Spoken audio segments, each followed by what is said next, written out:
There we go. Michael, the mind mechanic, just came out. His twin brother here was talking just a second ago. This is told everybody before I got recording. Anyways, welcome to Mind Tune of Time. Every Tuesday at 2 p.m. so far. Haven't skipped a beat overall here. 2 p.m. Central Standard Time. You can go to mindtuneoftimelive.com and you can register for the Zooms. And you can also go there and get in, and the streams into the Facebook group. And then by usually end of day Thursday, we have the replays up for this as well.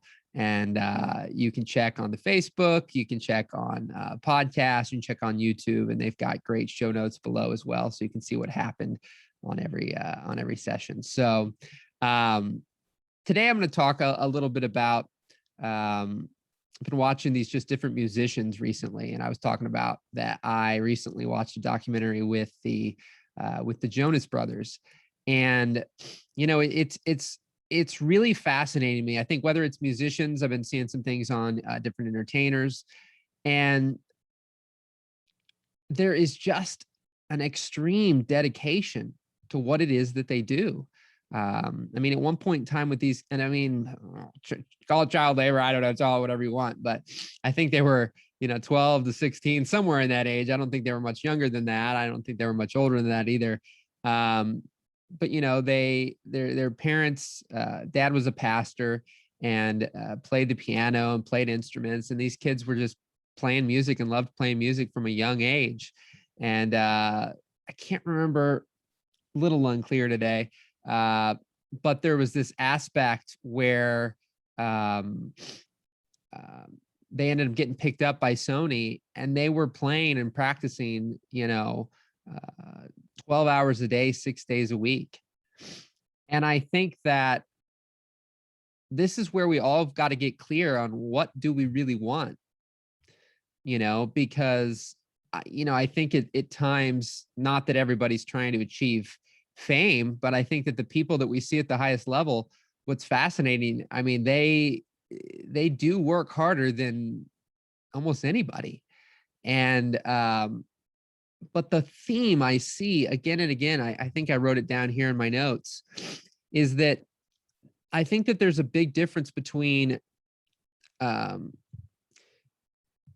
working hard. I think it was Simon Sinek said that, when you're working hard on something you don't like, it's stress. When you work hard on something that you love, it's joy, or something, some version of that. And the Jonas Brothers broke up about a decade ago and got back together a few years ago. And Joe Jonas said, when you're really enjoying yourself and having fun, it really resonates.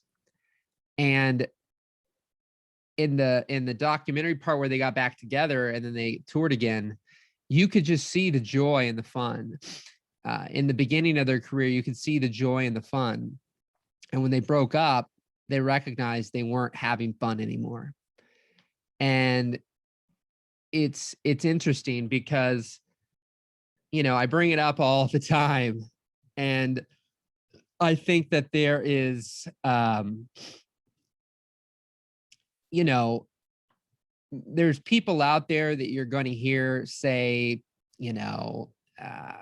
suck it up, buttercup, keep your mouth shut. You just got to learn it. You got to do it. And I'm just a firm believer that there are going to be things, yes, that we may not enjoy, but to the degree that you are having success in the thing that you're doing, you've got to be having fun. And if you're not generating money, you've got to look at the value that you see yourself through the lens of what it is that you're doing. Hello, Luigi. Because do you value you and what you do? Or do you not?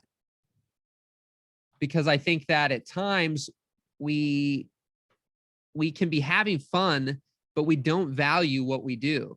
See, what I think that's interesting is some people fall into circumstances and situations. Well, I think that's the thing that I should bring up as well. When you look at even stories from comedians and actors and musicians, a lot of these people, I was just watching a thing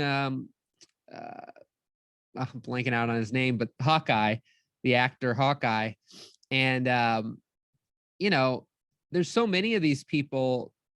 Oh, I've been watching Hot Ones. I don't know if anybody's seen that show where they eat the hot wings, but Hot Ones. And there's so many of these people not only having fun, but they're not at times generating any money for a long time. I mean, especially in the fields of entertainment. It's one of the most difficult fields to earn a living doing. And the reason that they persevere is because, yes, they're having fun, but they don't need much. You know, you hear these stories of them and they're just, I mean, they're living on almost nothing.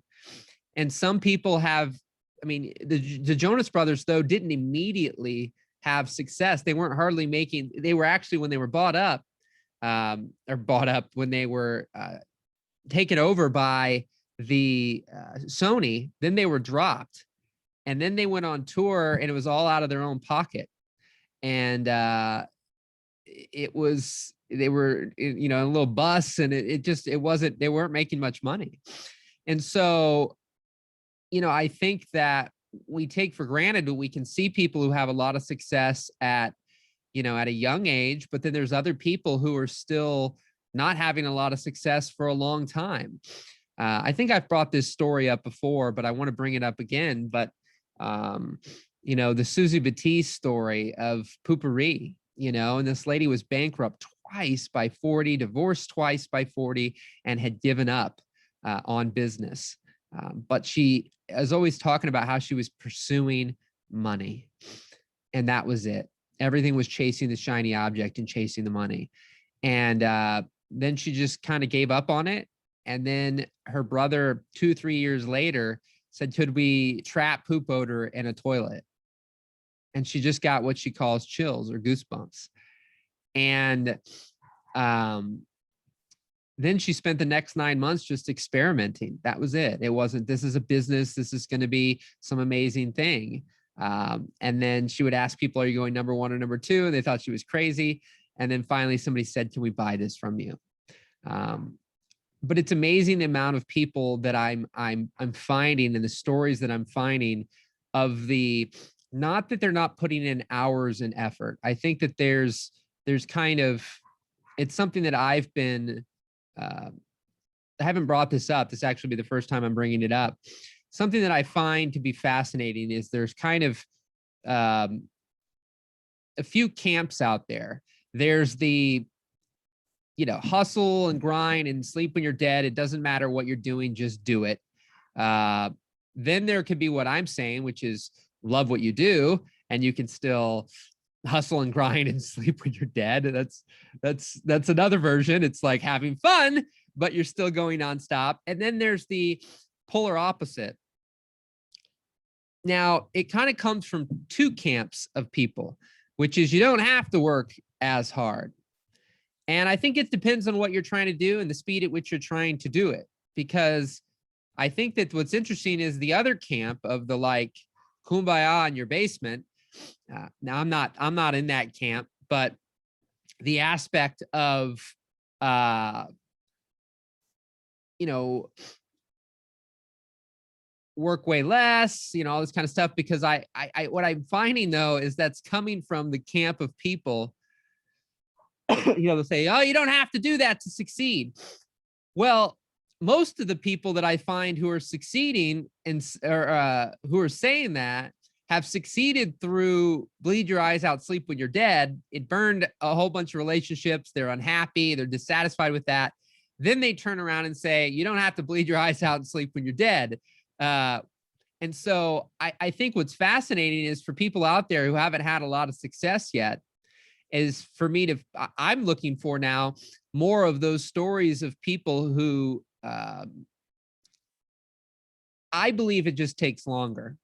I can't speak for myself, except for the fact that I know that the path that I've taken that hasn't been as intense as my first run around at business with video production, because I did do the nonstop go, right? And I was that way for a very long time.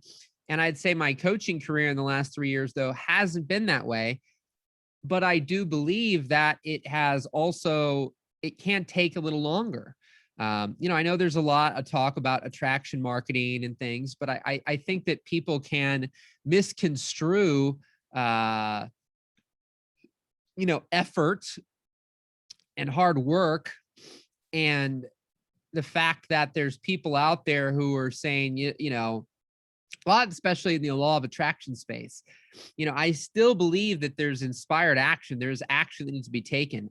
For a person to have a reaction to something you have to, if I want text messages, all I got to do is send text messages, right? But if I don't want to receive text messages, then I don't need to send any, because then it's likelihood I'm not going to, or if they're coming to me, don't respond back to them, right? And that usually stops them.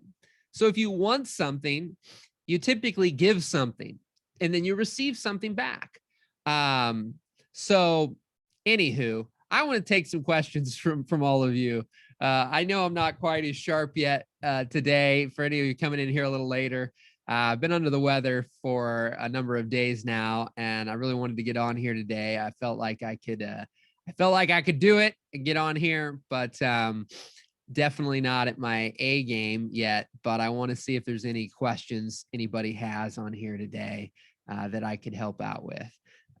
I think that would be good. Thank you, double then, Michael.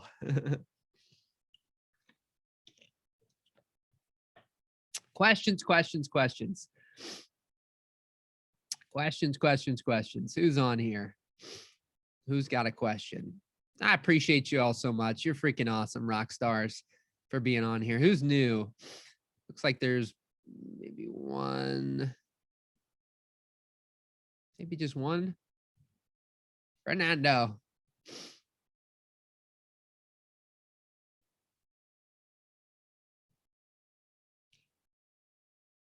You typing in a question?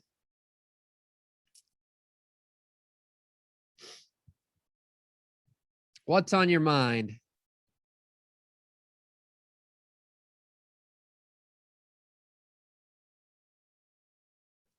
Y'all don't see me like this too often, huh?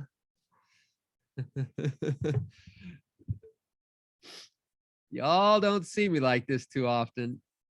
Thank God, no. Thank God, no.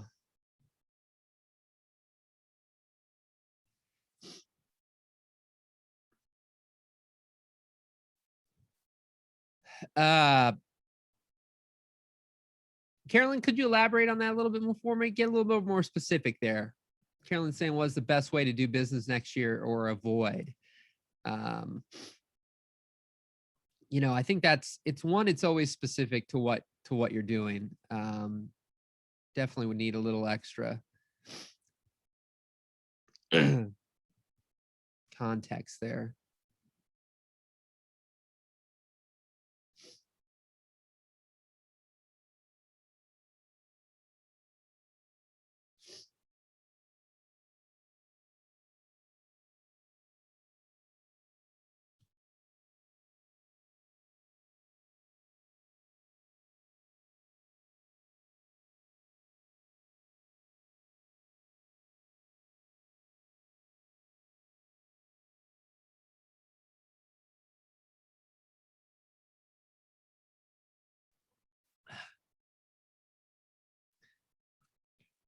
So you say same way or change to what everyone else says.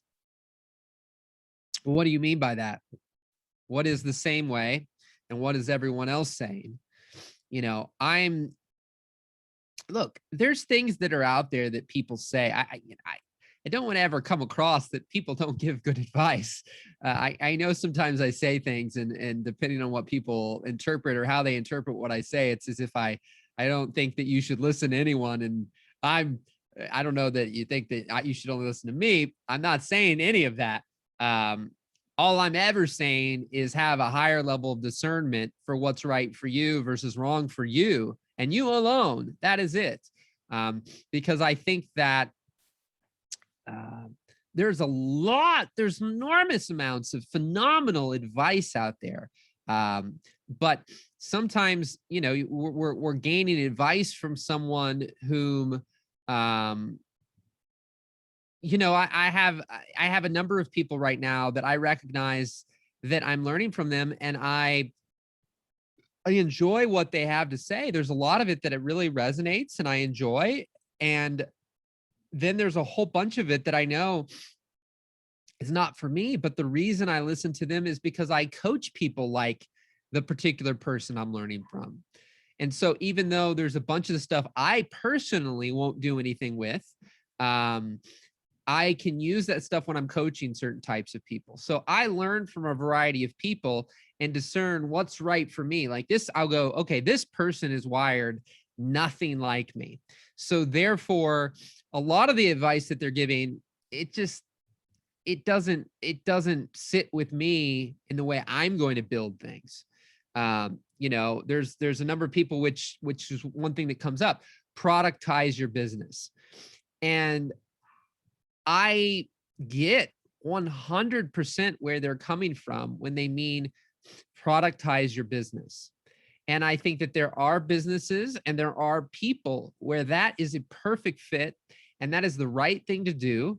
But then there are people who, you know, I think that there's lots of things out there. Do you think that major actors or musicians, they're productize? I mean, they are, you know, a movie is a product, if you will. It's a consumable. It's an hour, 2 hours, 3 hours, whatever, right? Music, 2, 3, 4 minute songs, 15, right? There is a productization, if you will, about it. But I would assert that their creation of that product is not necessarily systemized in the sense that they're like churning it out like a machine. There's still, each person has their own creative process. And I think that that's what we've got to find. And so some people are productizing it where it removes the creativity because they want to scale and leverage. There's all sorts of different types of businesses out there. And so some people, you can hear when they talk, what they're saying, how they're saying it. If it's unbeknownst to you, it can sound, well, that's logical, right? A lot of the marketing out there around passive income and selling courses and selling programs and selling these things, it's not one size fits all. Not every business person or business fits into those models. You know, not everybody is meant to be a teacher. Some people are, but there's some people, let's say I've seen photographers. There's people who are photographers who are great photographers and they're great teachers. And so therefore they can be great in the business of photography and they can be great in the business of teaching photography. They can be both.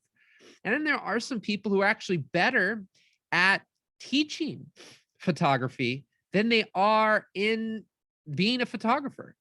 And then vice versa. There are people who are better at being a photographer than they are being a teacher of photography. And to the degree that you recognize where you sit there will be to the degree that you can focus on a business model that serves you best. See, sometimes there's people who are better being a photographer, and this is whatever your thing is, these categories would fit overall. If you're better at being a photographer and you love photography and you know you don't like teaching, then don't allow someone to make you believe that you'd make a better living if you were teaching it, or if you were selling a course about it, or that it'd be more scalable or leverageable. Because what I keep saying over and over again is the most potential is not in what others tell you is the most potential. What's in the most potential is what you will be committed to the most and what you actually want to do. Because if you don't want to do it, it has very little potential for you. It doesn't mean it doesn't have potential. It just doesn't have as much potential for you. And so some of us are floundering around, attempting to work on things that it's been years of very little to no progress, and we're not having fun when there could be something else where we'd make much faster progress. So let me pull this up here now. So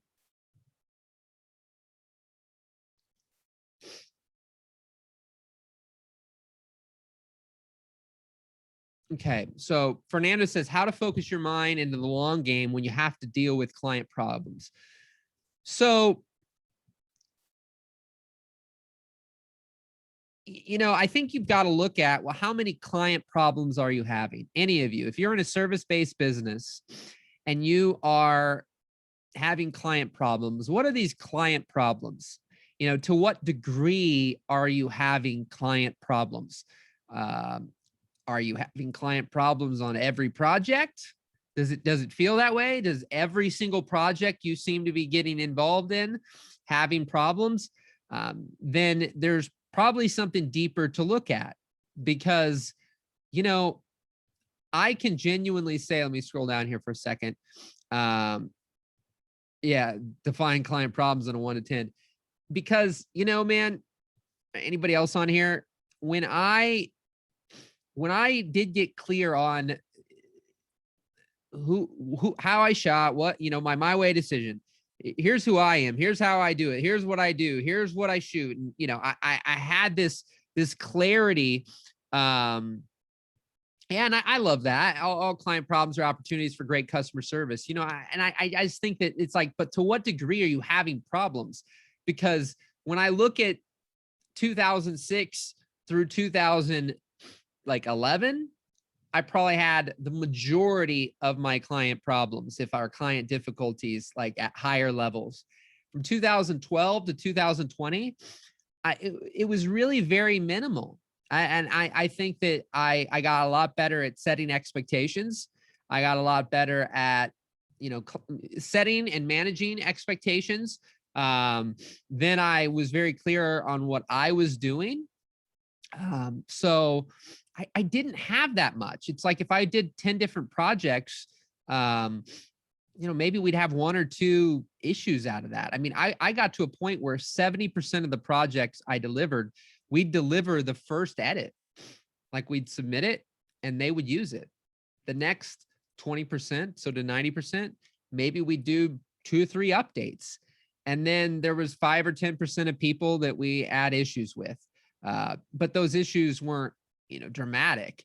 But I remember when I was less confrontational, less good at communication, conversation, setting expectations, and all that, I ran into a lot more, problems and challenges. And I think that's because,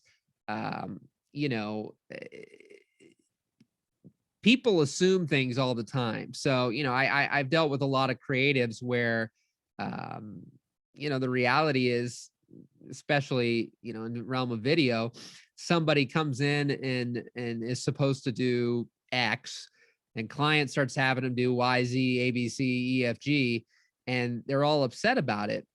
And I find that, and they're saying that, the person's taking advantage of them or this or that. And I find that if they would just speak up, be willing to speak up, most of the time, they're not trying to take advantage of you.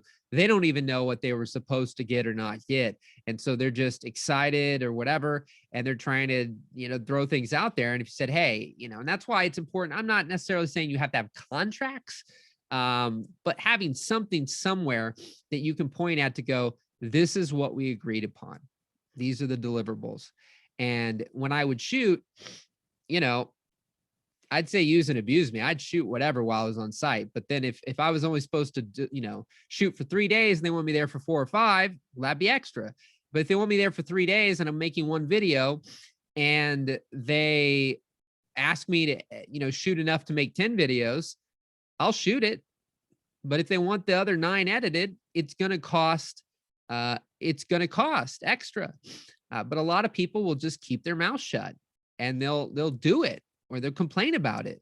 But they won't complain, and they shouldn't even complain to the client. It's just simply saying, hey, this isn't what we agreed upon. I'm happy to do it. Be a joy to work with. That is one of the biggest things. Now, sometimes you are just dealing with a person that it doesn't matter how you act or what you say or what you do. They are a problem. That is fact. That is fact. I had a buddy who had one who was an absolute nightmare. but they were definitely the problem, because even I talked to the person once and everything they described, it's like, well, you're the only person that's going from all these different scenarios and nobody else has had any problems with these people, only you.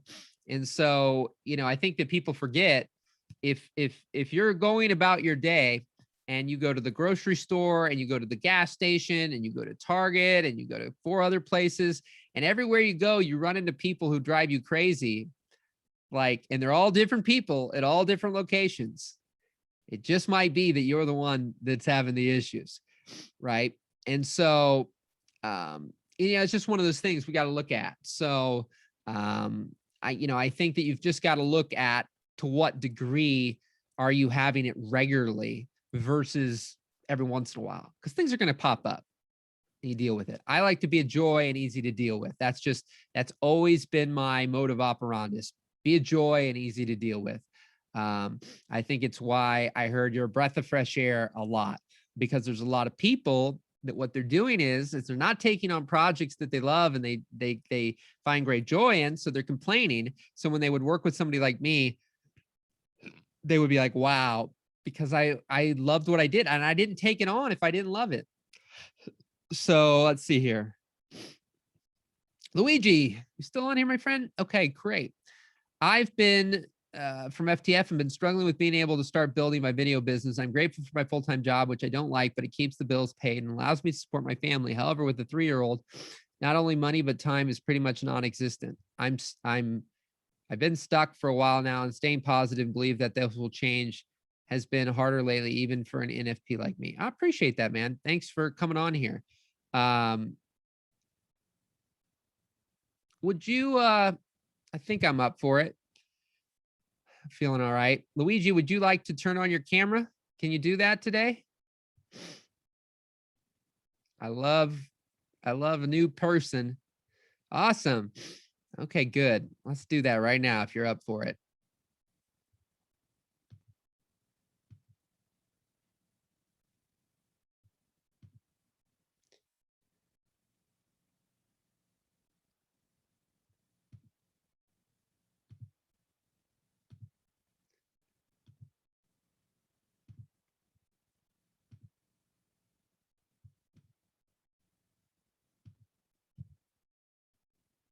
Whoop, hold on, you're muted. 1 second. There we go. Hey, how's it going? Hey, how are you? Good, good. Fantastic. Well, thanks for being on here today. Yeah, you bet. My pleasure. Good. So, sorry, I'm a little under the weather still today, but No. I'm doing all right. I'm doing better. So, so tell me a little bit about the situation, man. How long you been trying to do video, and what's going on? Well, okay, I joined the full-time filmmaker like a couple of years ago. And even though I couldn't afford the camera right away, because of bills and stuff, I've been trying to do that for myself, like with passion projects and things of that nature. But again, as soon as I joined, pretty much my daughter was a year old, and I was busier with diapers than video. And then now she's 3. She keeps growing. It's awesome. I've been changing a couple of jobs over the past 3 years because of COVID. Yeah. So it's always like a job that it's mainly for paying the bills and Sure. not for passion by all means. Yeah. So the good news is that I was able to save up some money and get a drone, and now get a camera that is coming possibly in the next few weeks. So that's good news, and an actual camera. So that got me pumped. And so, but yeah, so the basically the issue is that, which I think it's many other people, which is you got to pay the bills, and you can't just say, well, I'll take 6 months off and try this thing. I can't do it. I think that's what's interesting is what I was just talking about here, and this is it's a different way to look at what I was saying earlier, which is the aspect of how much time one can put in. And so the bottom line right now is you don't have tons of time to put in, but you at some point in time, if you want it to happen, see, I think it's a good segue to bring up this again. When I realized for a while, when I was like doing all my inspirational content and whatever, I finally, in 2016, I almost went bankrupt in 2016, and it was turning 30, getting married. And, I realized that, so I stopped trying to make any money doing what I'm doing right now. Nothing. I stopped it all entirely, and I was making some money. I even had $1,000 or so something dollars a month coming in, and I just canceled all the subscription things and focused 100% back on my video production. I'm like, I got to take care of my wife. I'm making a choice to get married, and this whole other thing just isn't working. And then one of the realizations I came to was that mindset that I had was still like a 19-year-old kid that lived in his parents' basement that was like, anything is possible, you can do it. And what I realized is that, even though of course at that stage I was almost 30, I wasn't living in my parents' basement for a decade and all that, but like I hadn't experienced until that time really a down. My business had, for all intents and purposes, I mean, it gone down a little bit, but overall from 2008 through 2012, it had gone up. And then it went down a little bit over the next few years. But then 2016 was just a mess in so many ways. And my focus was all over the place. I was just sabotaging everything and getting into more debt. But then I realized, okay, well, you no longer, though, are telling people anything is possible because I mean, when I lived in my parents' basement, I didn't have any bills, man. I mean, I didn't have any bills. I didn't have a girlfriend. I wasn't married, no responsibility. I needed $500 a month. Me and my two buddies could go out for a week and make $1,000 and would be like, oh my God, this is great. You know what I mean? And then when I realized that the new dream that I had of making my living, so everybody's dream is different right now. Your dream is to do video, right? And to make a living with your camera and your drone and do that. And mine, I did that for a long time. And so I'm never here to tell people they shouldn't. That's my dream is always to help people do their dream. And so this is something that I had ended up dreaming about for a while. And then I put it on hold for a couple of years and went back and focused on video production. But now where I can come full circle is, I couldn't handle it anymore around the end of 2018. Like I was making all my money from video again, just like maybe you have your job, whatever anybody's doing, they have their thing that they're like, it pays the bills. Like that's what video became for me. It's like, well, I mean, it's paying the bills. It takes care of my family, which is very important to me. I've made a choice to get married. You've made a choice to get married and have a kid. And so by proxy, you're going to have different decisions than, a 22-year-old who's single, who can, do whatever they want. And so for me, though, even though my income skyrocketed in 2017 and 2018, again, with the focus I had towards my sweet spot in video, I just couldn't handle it. So 2019 rolled around, my income went backwards again. And it wasn't because it went backwards because video in the world there, wasn't as good. It's like I had to make a conscious choice to start saying no at certain times so that I could have some more space again to throw back in the new thing, which was back to me doing what I'm doing now. And so I think that,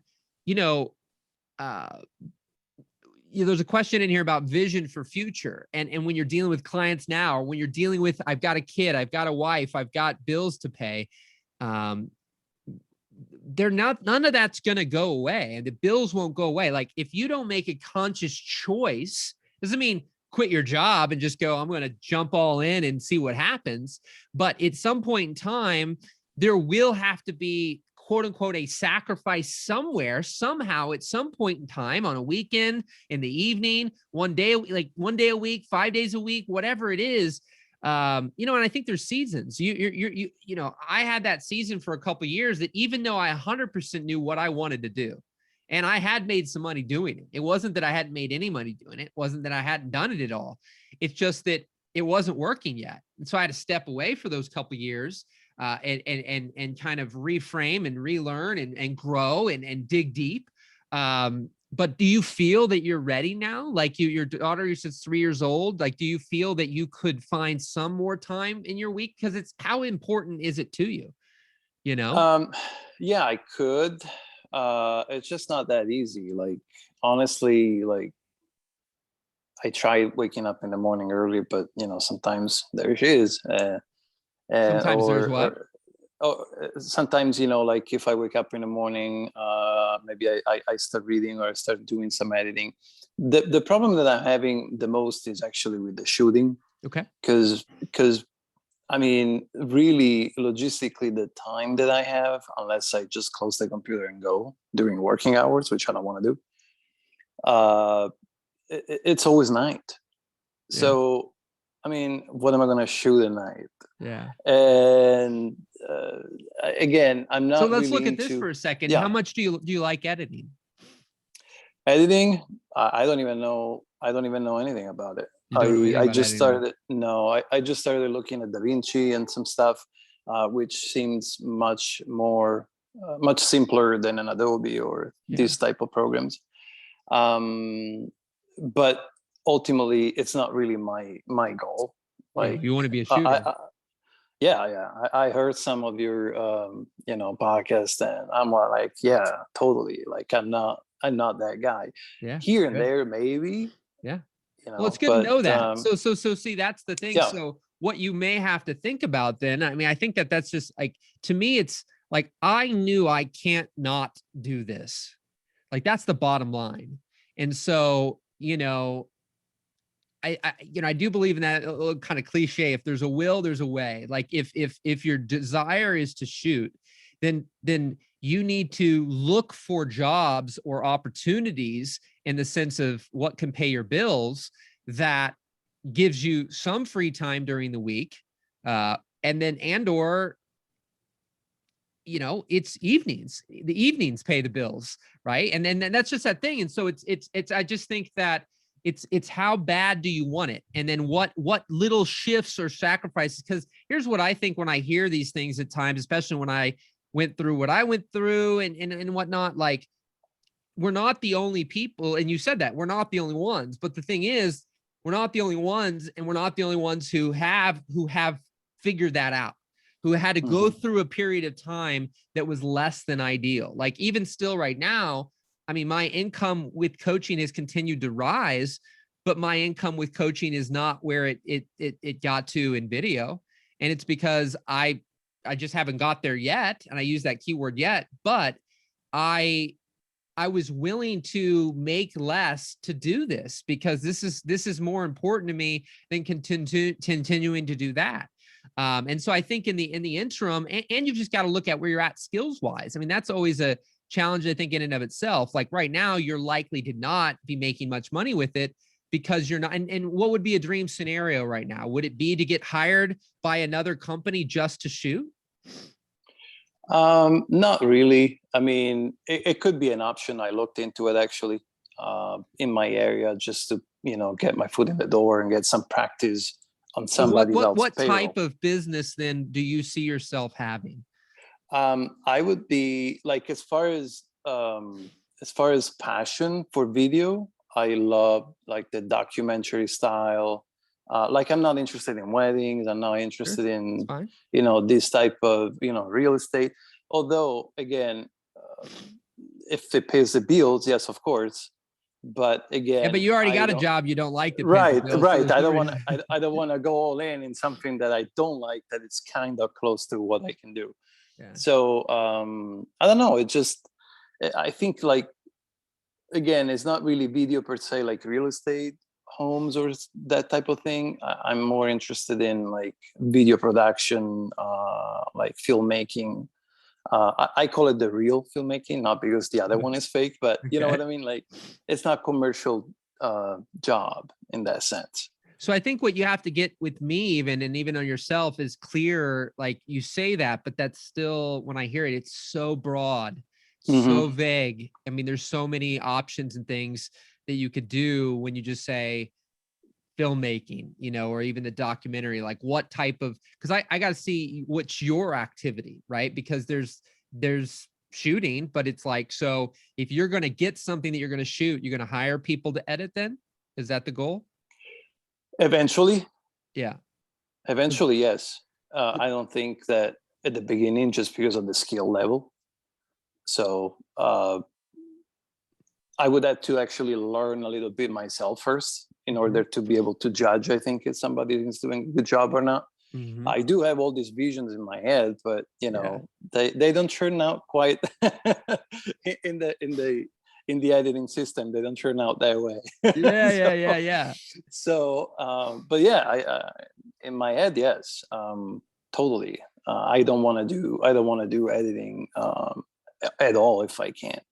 But the goal would be to get what's an ideal type of project? If one could come into your lap right now, what's an ideal type of project? An ideal type of project.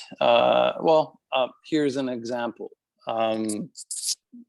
There is this guy that is now the shooter for Will Smith, right? Okay. And he was just a simple, video editor, filmmaker from Toronto. He sent out an email, and then 4 months later, I don't know if it was the right time, whatever it is, right? But he got his foot into that door, and now he's been shooting videos for Will Smith, which open up a bunch of doors, kind of like what happened to you with Tim Ferriss and so forth. So ideally, I would love to get into that type of filmmaking as well, so that you would document situations like events like that, or somebody like that. So that type of filmmaking, like inspirational. So I don't know much about this guy, but I know that I can speak for the fact that by the time I did that with Tim Ferriss, I was, thousands of videos into my career and, 6 years in. So I think that, and so there's twofold for you. One, we've got to get you just shooting things somehow, some way. Like that skill's got to be built. Number two, like even if the skill was built today and you were incredible at it, maybe you'd be making more money at it and everything else would be having a different conversation. But it's like that also comes with its set of things. Like that guy's not hanging out with his wife every day. Do you work from home right now? Yeah. So that's the other flip side when I hear those things, right? Like there's that aspect that you just mentioned, an entire scenario that involves a lifestyle that isn't an at home. I traveled 6 to 7 months out of the year at the peak of my career, making a living with that type of stuff. I was gone a lot. And so, I think that's the thing that you have to ask yourself with your family. It's where's your wife sit with that? How do you sit being away? Like there's those aspects. That's where some of that sacrifice right now here and there, where maybe you have to do something that works on the evening, you don't see them in the evening, so you have some time during the day. Like what's that transition period? What's that stuff that you're willing to do so that you can start getting some shooting during the day and you can start putting in, really it's the putting in the reps. That's the most important thing, because right now, if you have things that pay the bills, then it's like, my Tim Ferriss thing was free. The first Tony Robbins video we did was free. There's those things where it's like, there are things happening where you could at least get the reps in, but then it's also right now, because the skills, like even though I didn't like editing, there was an aspect I saw the skill of editing. I had still practiced that, because right now, I would guess, I could be wrong, it's 50-50, and especially in the Will Smith scenario.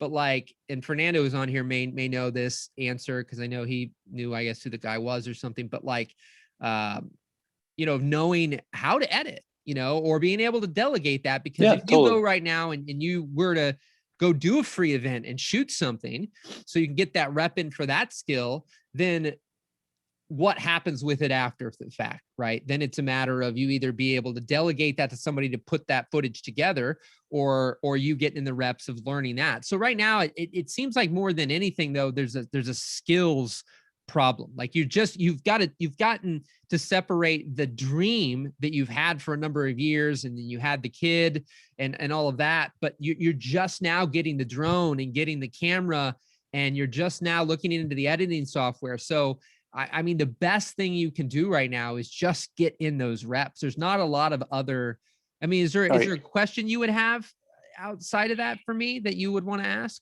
Oh no, I just wanted to share it with you, Michael. Yeah. That's it. No, I appreciate it. We're from the same group, and Yeah, man.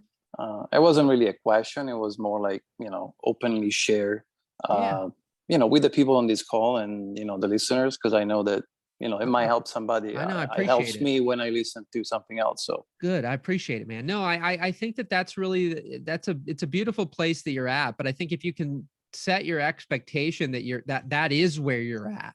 I know that there's the vision of where you could be, but to the degree and the speed at which that happens will be to the degree and speed at which you start practicing and getting in the reps and getting the things in. And right now you may be limited because of your current circumstances, situations, but you got to put in what you can. And then potentially, like I said, look for ways to where, because like I said, in 2019, I started saying no to more jobs, and I also either no, or I was hiring them out and I didn't go, and I made less money because I'm like, I need this time. Like I am committed 100% to making my living doing what I'm doing right now.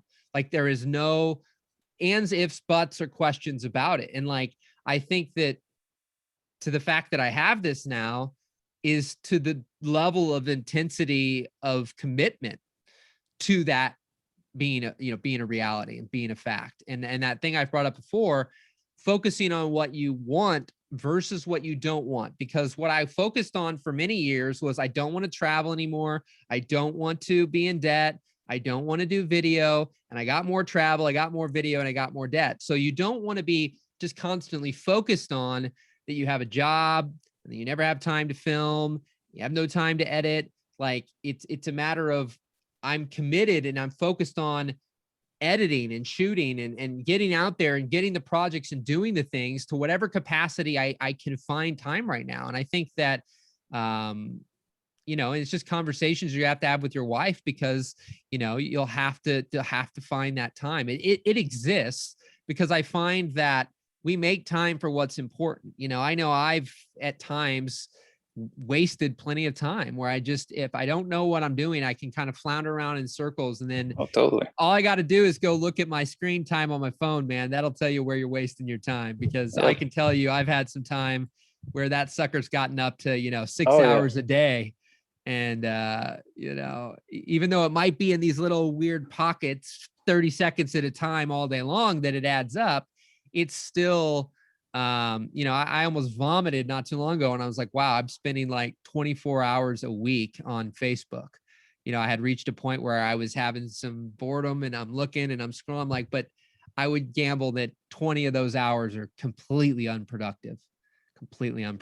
And so then it's a recalibrating that and going, okay, like I would be better off jumping on a phone call with somebody, because I know in my coaching, so I have to look at coaching versus if I was doing video, is that it's better for me to be on a phone, on Voxer, on a Zoom, on an interview, somehow in conversation with somebody. And really, I mean, in video, it was the same thing. I mean, I needed to be reaching out to people. I mean, that's from my wife now to the biggest jobs I had in business. They have come from me being proactive. I mean, there's been a handful of things. I mean, people may misconstrue this from sometimes in my story. The Richard Branson one, that whole thing that happened, they did reach out to me, but it did come from another proactive opportunity. So there was a thing called Underground Online Seminar, and I reached out to those people and filmed for them for free. And they, the people that ran that event did an event on Necker Island. And so they happened to ask those people if they had a video person. And it just so happened to be that timing, I had been the video guy they just used, and they really liked me. So they said, yeah, talk to this guy. But then I went there 4 years in a row, and, just show I'm not really driven by money, and the opportunity was great. But like, I could have still been, they still do Necker Cup. And I got $1,000 the fourth year I went. And I was just getting tired of it. It was just not, the people were not people that I was jiving with overall. And it was a lot of work. It was not just sitting on the beach, hanging out, Yeah, filming, you know, you didn't like it. but what I was to say there is like the majority of the opportunities, I was proactive. I reached out to Tim Ferriss. I reached out to Tony Robbins, reached out to my wife, reached out to Lewis Howes. Like I reached out to all these different people.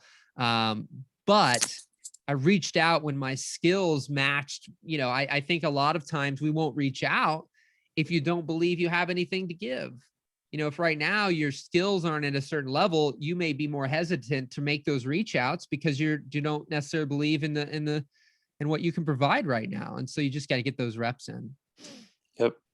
So, and then it's only a matter of time. And it's like, so right now, can you experiment? Well, one of the hardest things could be to shoot as a child. Like, can you experiment with making some things at home? I mean, maybe you are, you know, but like having those things where you do as much with what you have. Yeah, I've been playing with that. You know, and I think that I have my buddy Mark, I don't know if you would know him, but we had done something a long time ago together before there was full-time filmmaker. And, you know, one of the things he would always, you know, challenge people to is like, you know, how many different ways and how many different things can you do in something that's boring?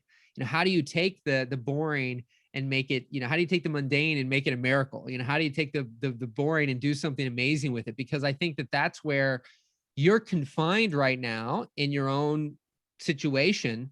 So what can you create with those confinements? You know, how can you get creative to challenge yourself with what technology that you have, what gear you have, and what circumstances and situations you have? Or it's Christmas time right now and things outside. Like, so don't take your limitations and then just go, well, you know, what do I do? It's like, but rather exactly what do you do with the limitations? And I find that is what can really make or break people, because you're looking, you know, I think that at times yes, it can be easier when people are shooting the most fanciest things around, you know, but I find that the cameras, the technology, and a lot of things, anybody can do that. But when you're faced with more limited things to shoot and environment and people and gear, then that's where you can really, you know, get creative. So and then just continue to push yourself and find opportunities to experiment, and you'll grow, and then you'll have more courage. Then you'll start reaching out to people. It's just the intensity that you feel like you can do it, because that'll speed it with this whole process up with you will speed up however much time you're willing to put in. So good stuff, brother. Yeah, totally. I'm excited for you, man. I mean, we'll keep in touch. It just takes time, man. It just takes time. I mean, the amount of time we can put in is the speed at which it'll happen. So yeah, agreed. All right, brother. Thank you, Michael. All right, you're welcome, buddy. I'll let you go for now. Yeah. Bye. Thanks.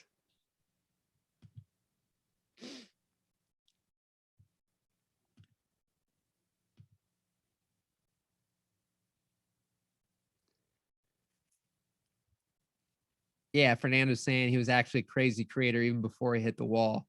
Yeah, I you know, and I think that's the interesting thing, right? Like we see somebody like that doing that, or we see the musician. I brought up the Jonas Brothers earlier. It's like, but we're not comparing apples to apples, you know, at times. It's like somebody, again, I brought this up, I think last week, somebody's putting in, you know, 14 hours a day, and, you know, we're putting in 14 hours a day thinking, you know, dreaming. But, you know, when we're looking at somebody who maybe doesn't have kids, doesn't have a family, and is just in it nonstop, like a you know, wild person, you know, we can't be disappointed with the results we're getting when we're not putting in the kind of result, you know, when we're not putting in the kind of intensity that someone else is putting in or can put in or is willing to put in. And you've got to accept, you know, what results you're getting based on what you're willing or not willing to put in. So let's see what else is here. Good stuff though.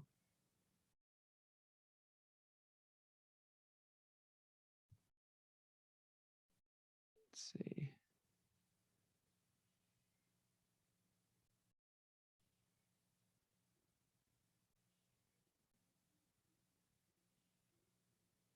I'm doing what I love, not making money yet, but I don't need it. So I'm going to keep doing what I love. I'm building the field.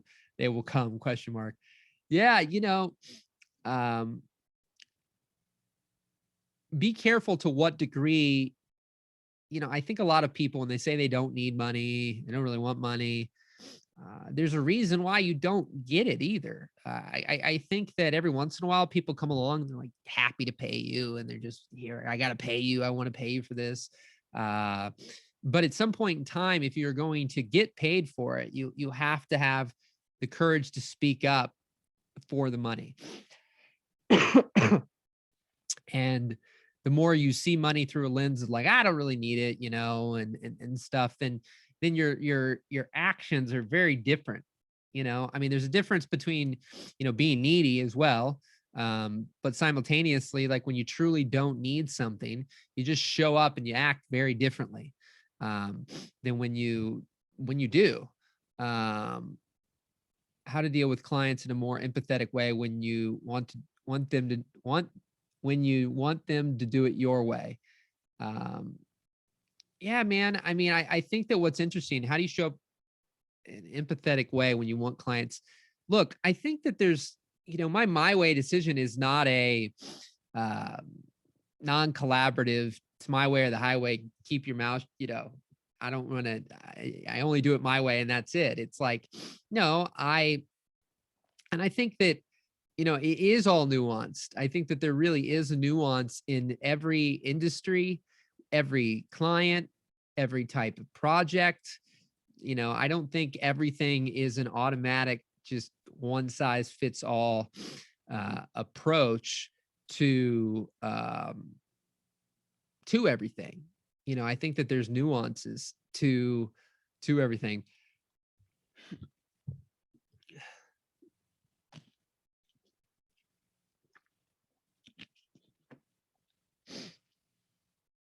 I think I can go a little longer on an hour. I didn't know how long I would go today. Any other questions or thoughts?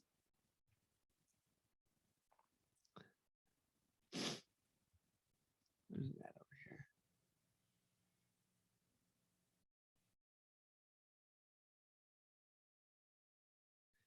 What platform would be best to host a general group as a smaller niche paid group of people that might need not be Facebook due to wavering and security, reliability, going crazy as a, yeah, I don't know, man. Sorry about that. I don't know what,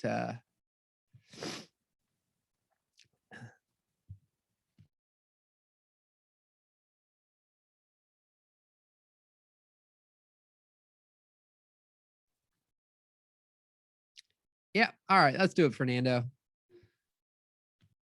Let's jam.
There he is. Hey. I got a little energy left. Sorry, I man. lost you. Yeah. There we are. What's up, buddy? Just coming. I was on the street. That's what I was listening. I just Oh, coming home. We're gonna be just. Yeah. Yeah. So can you hear me? Yeah. I guess. Yeah, it sounds good. Yeah. Yeah. What I was trying to ask before is, I think my main question is, I'm happy with working with clients in my way, in the master Yep. chef uh versus stakeholder way. Yeah. But also, what used to happen is that, as you say, anything, not everything is black and white. So not everything people can agree with you to do it in your own way, but not always is delivered in my own way, because there's a lot of things that I didn't have control, Mm-hmm. and that at the same time, uh, let's say that lose the sauce and delay, how I said. That's what I said, that is not working in the way that somebody just put in the comments on, it's great customer service, so it's just like A and B. It's not A and B in a lot of industries. In a lot of industries, you cannot reinvent the industry. Yeah. If Yeah. you are a videographer, or if you are a producer and you are making a track or a single, it's not A and B. And Well, and see, that's the thing too, man. Like, look, you're in an industry sometimes where it's very, I think I take that, for granted too at times. Like, look, movies, music, there's certain types of projects where they're very collaborative. You're not the sole person. Like when I did my videos for events, I was the sole person that was being hired on my part to do my thing. And then they may have photographers and other people involved in that project to pull it together. But I had my part. I did my part. When I did weddings, it was me. I did my part and my thing. But when you're dealing on certain projects where in and of itself, like you said, there's a producer and there's this person and that person, you all have to coexist, then that's where I think that you can still bring vision and things to the table and be and come and be a more respected person versus just kind of keep your mouth shut type of person. But there, you're talking about empathy. You keep bringing up. I think that's having an ability to collaborate in a way where your feelings aren't hurt because they're not doing it your way.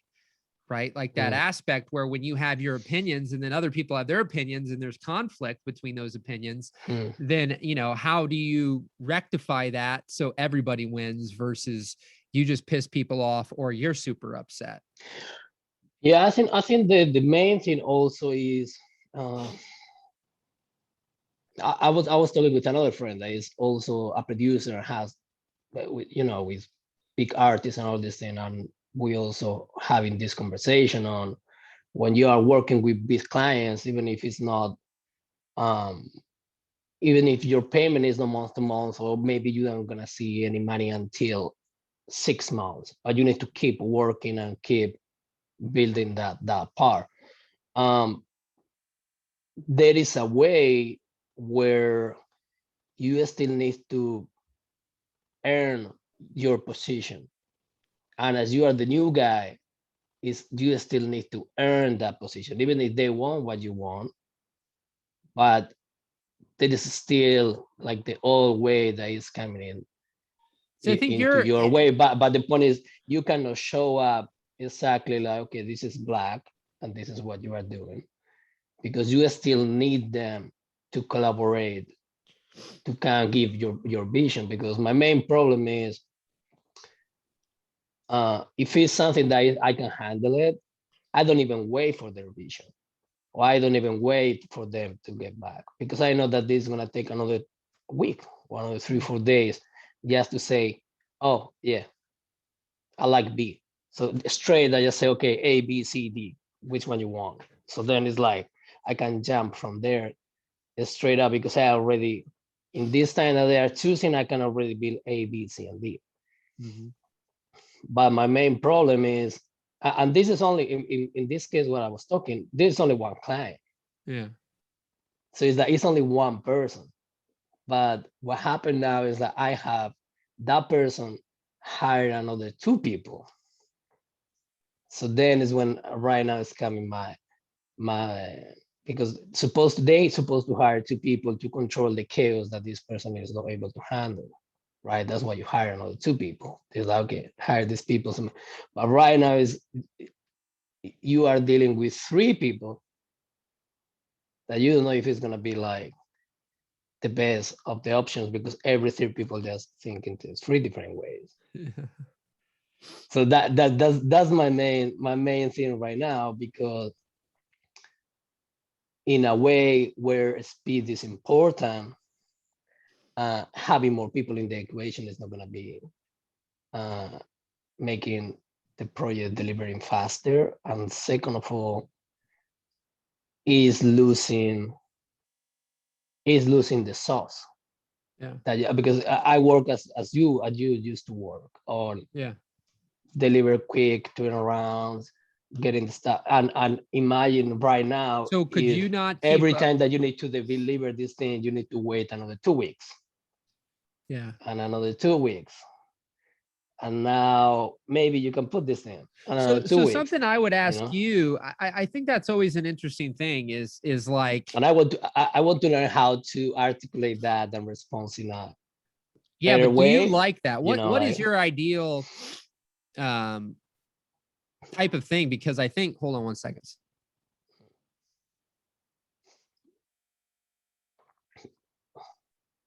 Ugh, sorry. bless you. Thanks. Is that, you know, sometimes there's industries and things where they come with things and it's like, you got to ask yourself, is this what you want to do? Like, is this type of client, or is it the industry with that type of thing is consistent? Because then it's a matter of like, you know, you said earlier, you can't change something. So it's like, are you in an environment, in an industry that invariably there are certain things that this is just how it is, and then you've got to learn to navigate with inside of that. You know, because I think that Yeah, I believe that that's the way. I don't know 100% yet, you know, but I believe that it's a high percentage on that type of work, on that type of way. So even if I want to, I also need to learn how to that thing don't drain my energy, because basically this is what is going on during the rest of the year most of the time, where I was creating and I was putting stuff for other people and all these things, but I didn't have energy to focus on my own stuff. And after that, the other people even didn't, you know, they put in the content, but they put in the content in wrong times and things like that. So it's like you feel like you are not even taking advantage for your content, and they are not even, and you are not even taking advantage from them either. So it's like something needs to change on that way. So that's what I said, that in a Gary Vee way of everything is my fault is, okay, I need to learn how to navigate that type of I don't know.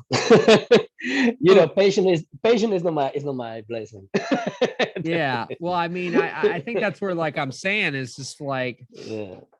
because what's the dream? I mean, I don't think I've asked you this in a while, but like, there's pay the bills. We've got that. That's what you know, we were just talking about with Luigi. You know, there's this aspect. Everybody's got to pay their bills. Doesn't matter who they are. It doesn't even matter if you're freaking, you know, whoever you are on Earth. Elon Musk has bills, right? Like, you know, even Elon Musk though decided supposedly that he got a basically, you know, cracker-sized shell to live in that costs like $50,000. He went minimal. I mean, that's something that I also see a lot with people. I'm not saying that with you, but it's like, so okay, everybody's got their bills. So in a dream scenario, working on stuff for self versus working on these things that are paying bills, but I got to learn this, and this is a problematic thing, and these people, and I got to put up with this BS and all that. Like, what's the idealistic for you? That's remove money for just a second, but what would you be doing? Probably what I'm doing, but in a bigger scale. So what does that mean? So that means that working with artists and working with entertainers and creators. So right now you're not working with the people that you want to work with. No, yet. Yeah. I'm started to work with the people that I want to. Yeah. But I'm not connecting with those other people yet. Yeah. So what is stopping you from going for the bigger people? Like going after them? I'm not saying that I'm not going after. Yeah. I'm saying that I didn't connect with the right people yet. Yeah. Okay. I get everything is a journey. So you're doing the things that you want to do, but so but what we're talking right now about this client is basically I'm taking all these things because I want to reach to the other bigger goals. If not, I wouldn't stop. I would stop these things so early. Right, but when you said a minute ago, but I don't have time for my own thing, what is that? No. That's what I'm saying is that as a creative, I need to create my own stuff. I need my own creative freedom too. Yeah. So when I didn't have when I didn't have my time to create, as I said before, I couldn't practice to get better to the next step. And that doesn't mean that I didn't have time. That means that my energy was drained for all these other projects. Yeah. Also happened on the COVID thing and all this stuff, because, I'm a work hard, play hard type of person. So what I was doing before is that every 2 or 3 months, I just skate for 2 or 3 days and get back like new. Yeah. But obviously this is not happening right now. But yeah, what I was saying is it's not different from what I'm doing right now.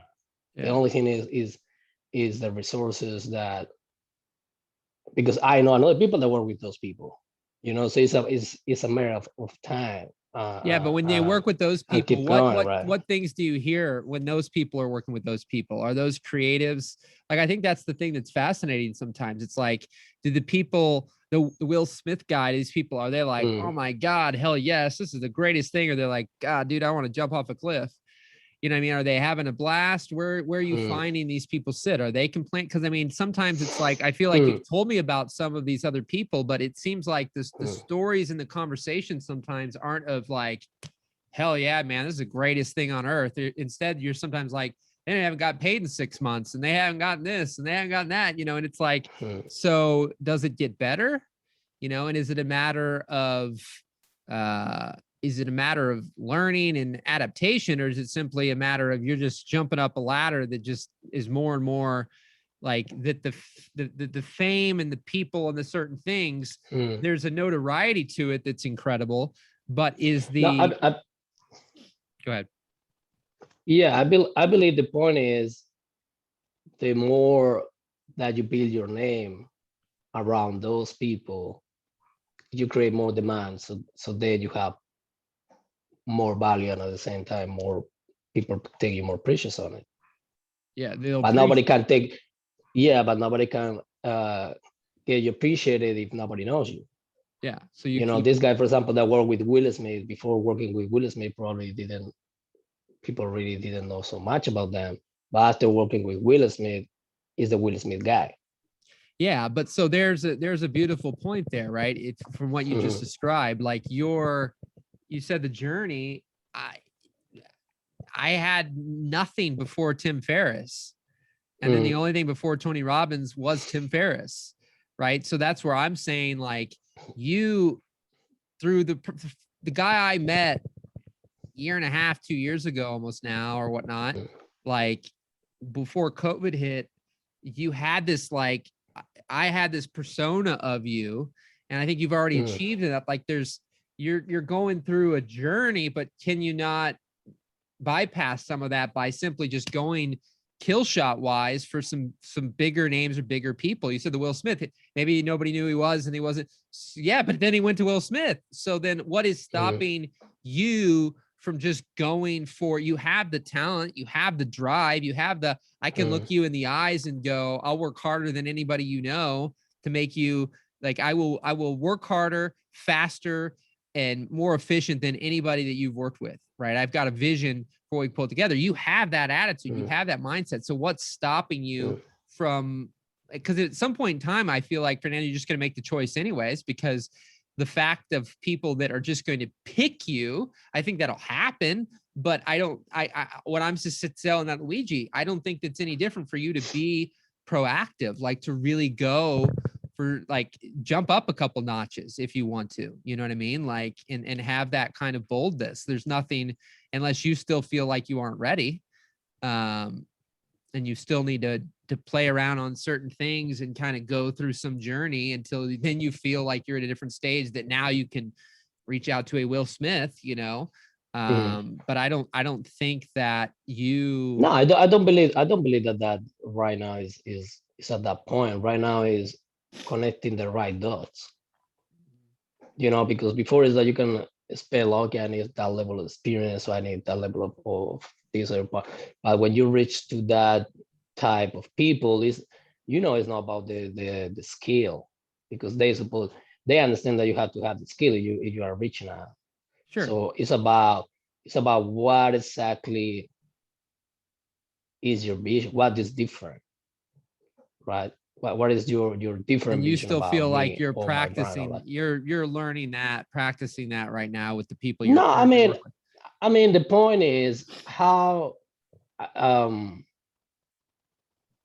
point is how you reach with the people that you need to talk about the vision. What I'm experienced lately is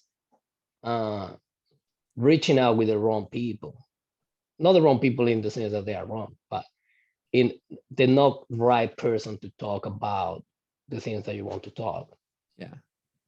You know, is that you are talking with the human resources. So you are talking with this, but you don't need to talk with that person. You need to talk with the creative director. Yeah, that's all the learning experience right now. I mean, So that's what I'm saying. Like right now is with these other clients, is like I'm straight talking with the, you know, I'm straight talking with the director. So it's like, it's not like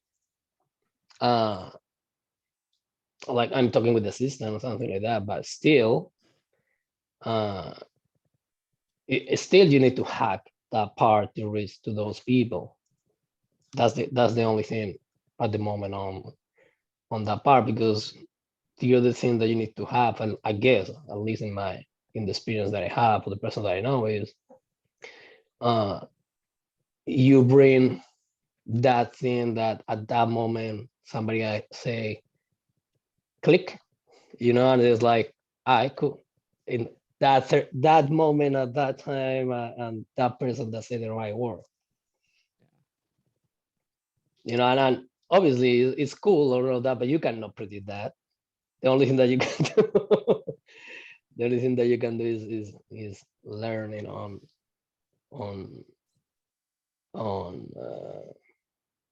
I don't know how to reach to the people, no? You know, like yeah. how connect. Okay, what is the person that I need? Well, I would also to continue connect to, though. yeah, I think some of the people to But connect to.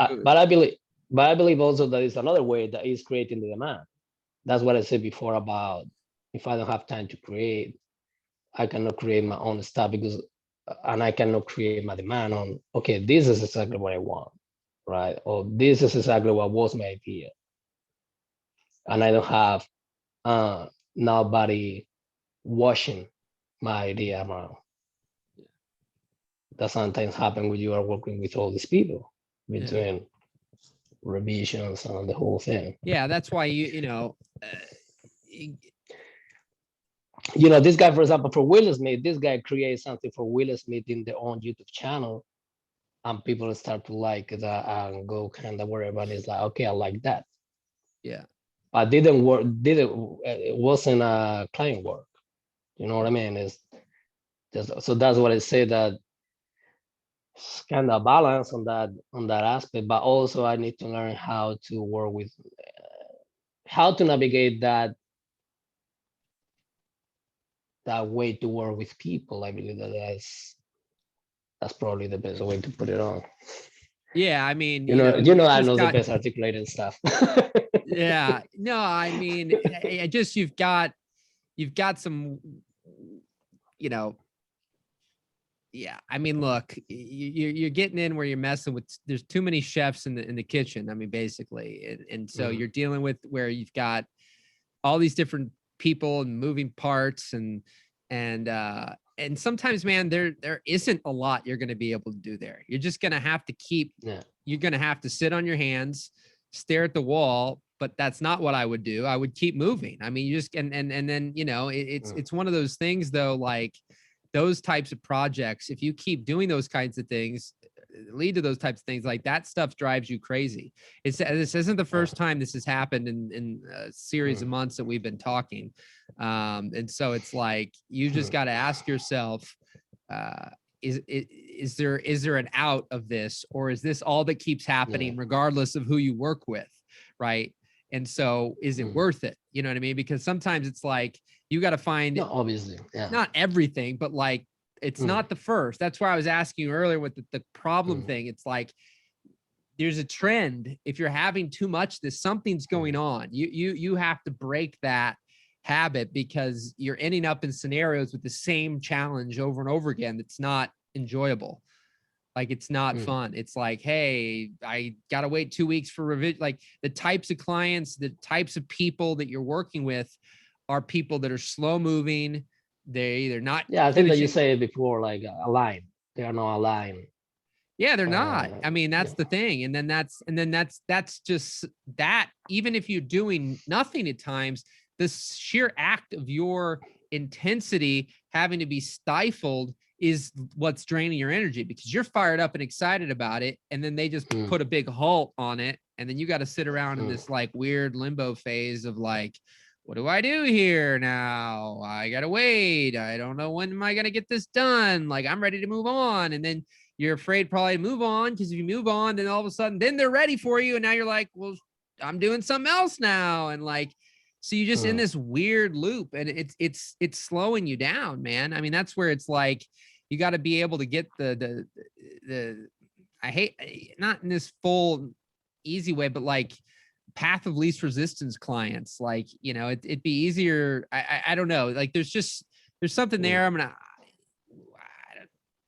have to chew on it a little bit more, I think, but like, I mean, is that or another thing that a friend told me too, that is like, if you were busy as a motherfucker, it's like, you probably, the time that you need to wait a couple of days for that probably will be a week, and then you just need to jump into the revision, but in your mind looks like a day, but was 10 days. Yeah, because you have already another 4 clients I think that's the thing that I was saying to you before, right? That's the Ferrari thing I always bring up. Like, you need to increase, you need to have I don't give I don't give a shit mentality, the Goggins, and you need to freaking just start cranking more out, because then you will care less if for some reason as well, you pissed somebody off. Not that you're trying to piss them off, not that you're trying to upset them, not that you're trying to not serve them, but if something in the mix of one of these people that you're frustrated with, or slow moving or whatever, because you're so busy, you got busy with something else, and then 4 weeks later they come around. I mean, I'm sure you'd figure it out and get it done, but if you couldn't, it wouldn't bother you. It wouldn't matter to you, because you're so busy.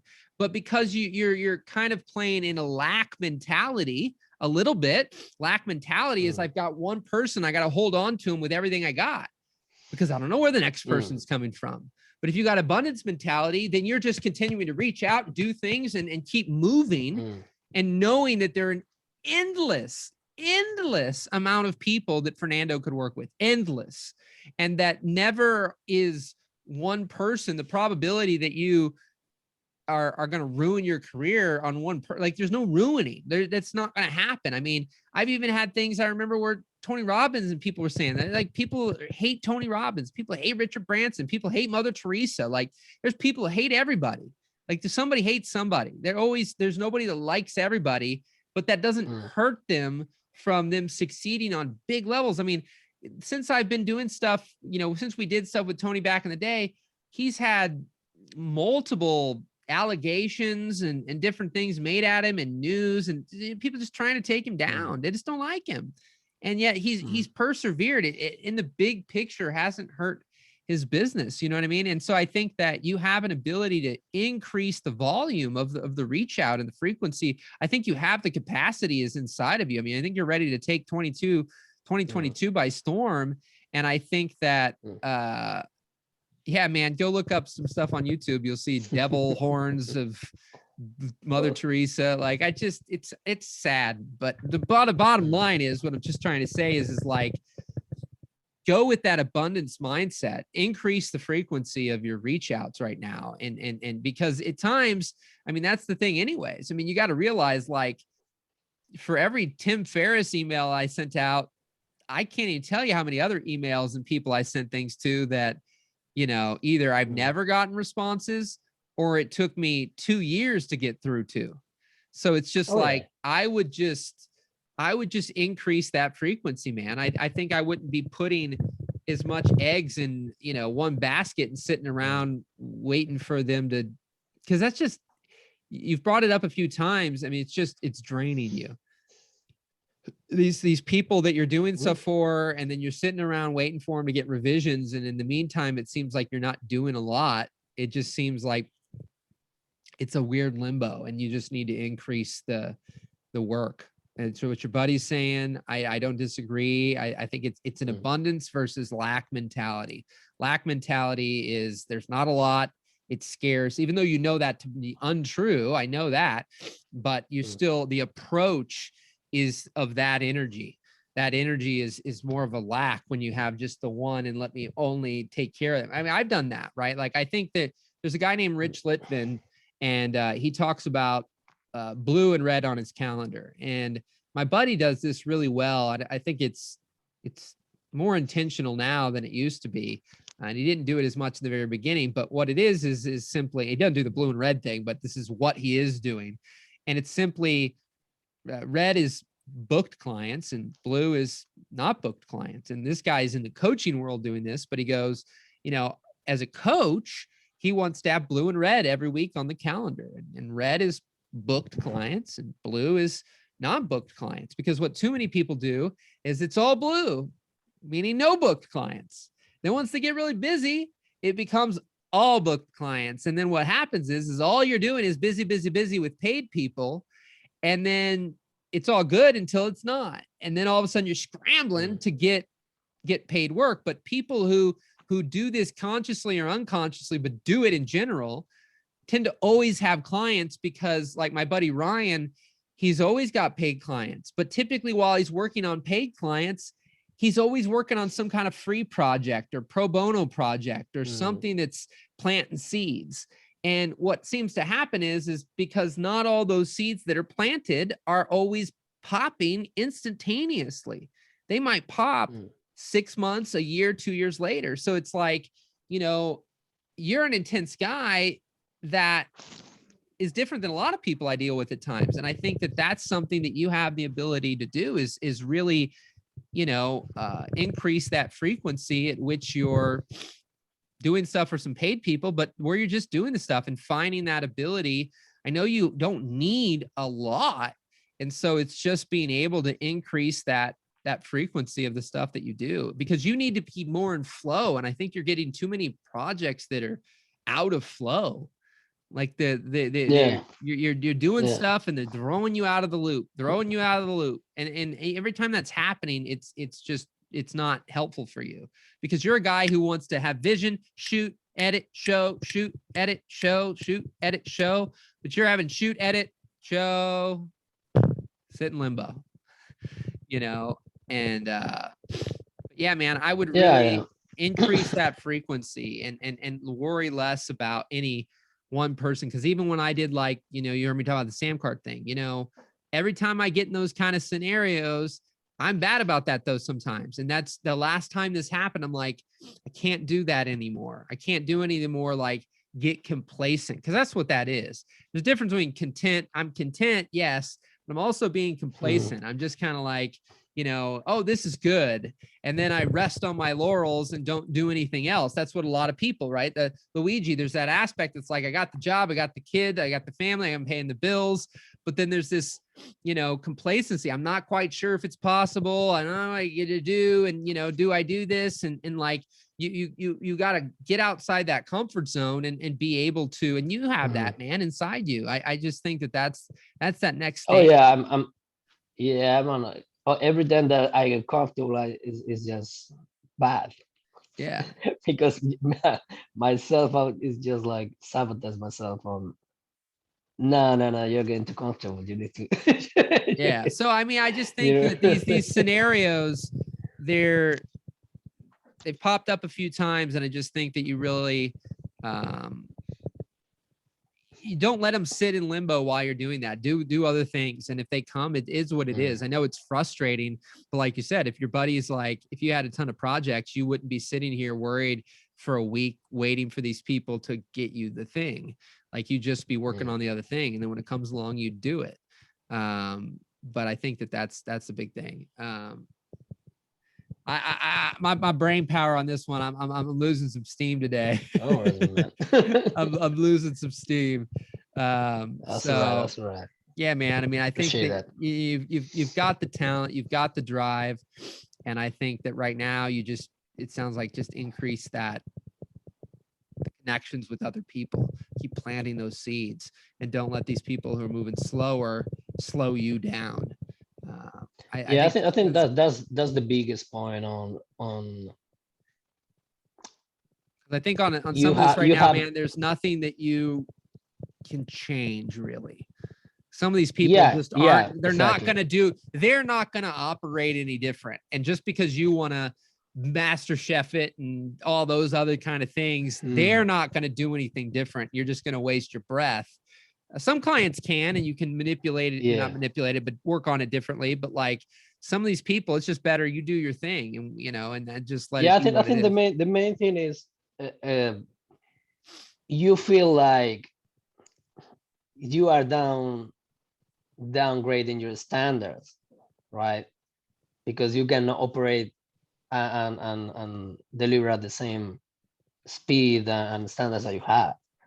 And because you are in that loop, you feel bad because they cannot get back to you. So you cannot deliver on the same thing. And as you are a man of your word or a woman of your word, it's like, no, man, I don't do things like that. This is the occasion, but it's like, I don't do things that way, Yeah, I mean, I had some projects here and there, man. I mean, I had a guy that when we met him at an event. Well, ironically, it was Paul Xavier. I met him at an event, and the event we filmed, I sent him the promo of that, and he responded to me within 3 minutes. Like, I mean, I sent him a text messenger, and he's like, I love it. We can't, because he had already asked me at the event before I even saw what I did, if I would film for his event back in 2016. And I was like, awesome. And then when we filmed his event, and I sent him the video, it was a week, and I hadn't heard anything. I'm like, God, when we sent you the other guy's promo, you responded to me in like 30 seconds after I sent it to you. And then I send you your video, and it was like a week. And then, I mean, there was no changes, but like, I've just had people have that kind of thing at times. And I get that there's a limbo in the mind of like, you want people to respond and get back to you. But you need to understand that people also has a lot of things on their own plate too. Yeah, but that's why you have to, which I brought about the Casey Neistat thing. It's why, to what degree do people like you, this is where people like me, I don't do well. I mean, it depends on client work, on what kind of creative you are, but like when you're a creative like you, it's why you don't do great always with clients. Not saying you don't at all, because you have, but it really does take the proper kind of alignment, because that's why a lot of people like yourself do better creating for themselves, like a Casey Neistat, than they do creating for other people, because other people never live up to their standards. Like very rarely. Like they can, but it takes the right kind of person, because you have a certain type of intensity and vision and speed and intent, all those things. And so like when people don't live up to it, you're disappointed. People don't live up to it, you're disappointed. And, and so it's like, and so it's just one of those things you've got to play around with sometimes, because it's going to take special types of people for you to work with, for you to be able to collaborate in a way that it's a win-win, versus you just being frustrated and then being drained. Yeah. And I think that, and that's where for me, right? Like the Samcart kind of deals, they're nice from a financial level, because all the team, all the people, all the marketing, all the things are in place for me to show up and do my thing. But I don't fit well inside of other people's organizations. Not just Samcart, but Paul said the same thing, like, because I operate a certain way. I can't lie. I don't want to say certain things just because I'm within somebody else's organization. So you can see where even with me, I have recognized that I have to, like, I still have clients, people like yourself, whatever, are clients to some degree, right? The people that I coach, they're clients, but that relationship with an individual and what I do and how I help them is different than when I help them under the guise of someone else's organization, because like they expect me, what happened with say Samcart or Paul is two things. There's the reason why Samcart or Paul would love me. And then there's the reason why they would dislove me or not like me. And it's because the clients that they sold who are a right fit, then they might stay, they might renew, they might excel, they may do really well, right? And so they're like, hey, thanks, Gebs. Man, you took a guy who wasn't doing much and you got him to take action, and he loves the program, and he's blah, blah, blah, right? But then you do on the flip side, and you've got the people who should have never bought these things. And I basically say that you should have never bought this. So then now the same person who's like, the owner of that company who's like, thank you, they're like, F you, because I'm not going to just convince every single person with a pulse that they made the best decision of their life, because they didn't all make the best decision of their life. Some of them made bad decisions. They shouldn't have bought the thing, right? And so that's why I don't fit good in those, because they want a person who's just going to kiss ass no matter what. And I won't do that.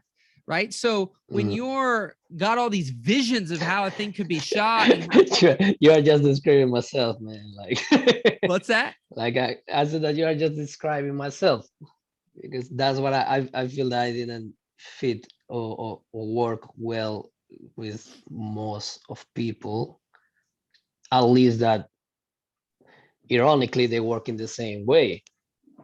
Yeah, but that's I think probably is the problem with the organization or the corporation is. But see, that's why that is working. You have to recognize who you are, which then means you have to create an environment that allows who you are to thrive.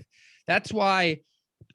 That's cool. Yeah. You know what I mean? Because that's why I've had to be, even when I was in video production, in the environments I was in, because I didn't collaborate well with other people in that well. Yes, I can deal with people. I am a friendly person, but like, I wouldn't be able to put up with what you're doing. That's annoying to me. Like, it just is. And so, that's what you have to look at. That's why you have to, and the more we are the way we are, it may take extra finessing to create a life and business that allows us to be us. But that's, that's where, I don't think that there's no average. Yeah. And so that's the thing, man. Is I think that that's what you really have to look at. And that's where I've had to recognize, yes, in the short term, some of those little things can be okay, but the likelihood that any of them work out very long-term is probably low, because it's going to take some perfection for that to happen. And that doesn't exist. It more exists in me being able to create it for myself than it does for me to fit in somebody else's box. And so, you know, that's the thing, man. And I think that that's why, you know, the world that I attract is people who don't fit in boxes. They don't fit Yeah, I inside mean, of other things very well. yeah, that's what I said when you asked me about where if the money wasn't, you know, a problem or whatever, what I was supposed to look, and it's like it's supposed to look the same because I'm designing. I'm designing that space now. How many versions I need for that? I don't know. That is like is design 1.0, design 2.0. I believe that after this year, it's the first time that I 2 times in a year, right now, probably in a week, I'm gonna say, okay, I need to disconnect from everything. And it's the first time in 5 years that happens, something like that. But at the same time, I believe that that happens because a big change has to happen too. Yeah. But probably the main thing is that I don't know what direction or how exactly will be the idea of what, you know, how that thing could be designed of, but definitely has to be something on the way. Yeah. It You just know, has to be. I'm not gonna give up on this stuff. Just I try to find like, No, okay, I know you're not giving up, let me man. like, okay, let me find out when I get frustrated or bored or all these things with the scene, is how can I, it's it's a Michael Jordan, right? With the Michael Jordan in the Last Dance series, in the Doc series, what said, I get bored of the NBA, so I create my own enemies. They don't do me anything, but I need my enemies to kind of compete at the level that I want to compete because I get bored. Yeah. And it's kind of like suicide, but it's not the best advice, but Everybody's got their sometimes I own feel way, like man. Everybody's got their own way. So yeah, yeah. man. Well, cool, buddy. Well, yeah, take it Yeah, easy. I think I think I pushed my limit you here got it, today. brother. So No worries, bro. You're all all right, right. man. Appreciate you, Thank you. Fernando. I appreciate it. All right, thanks, buddy. Peace out. See ya. Bye.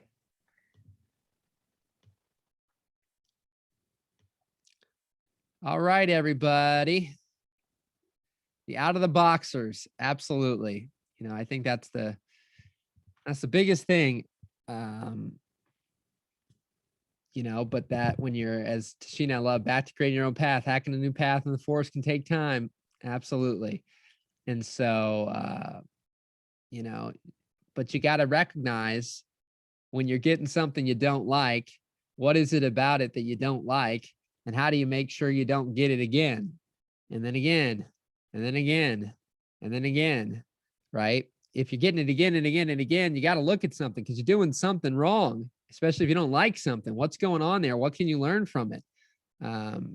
You know, and I think that that's where when I got you experience enough, you should know what you like and know what you don't like, and then start to be able to go after the types of clients and projects and opportunities, you know, by being proactive. In the beginning, you know, right now, Luigi, if he's still on here, he's not going to know exactly what he wants.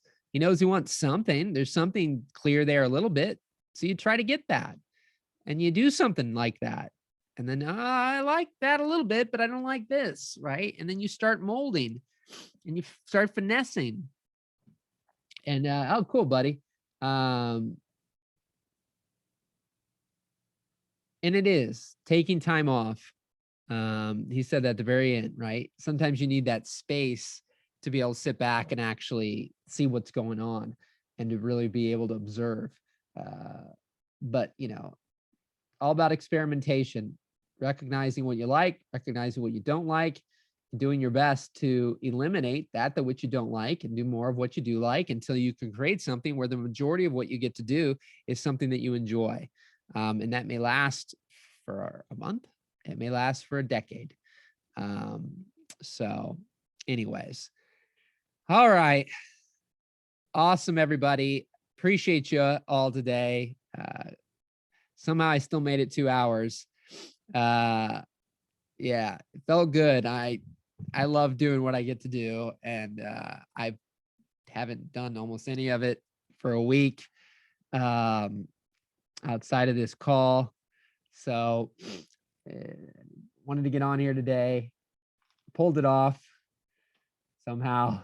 Super sharp. Wasn't at my total A game, but anyways, hope you got value out of that today. I'm grateful for you all for showing up here. I truly appreciate you all so much. I'm excited for 2022. It's going to be a great year, and please keep in touch, Luigi. Please keep in touch. All of you are on here. I hope to see you again on future calls here. I appreciate y'all so much. So I will go get some more rest and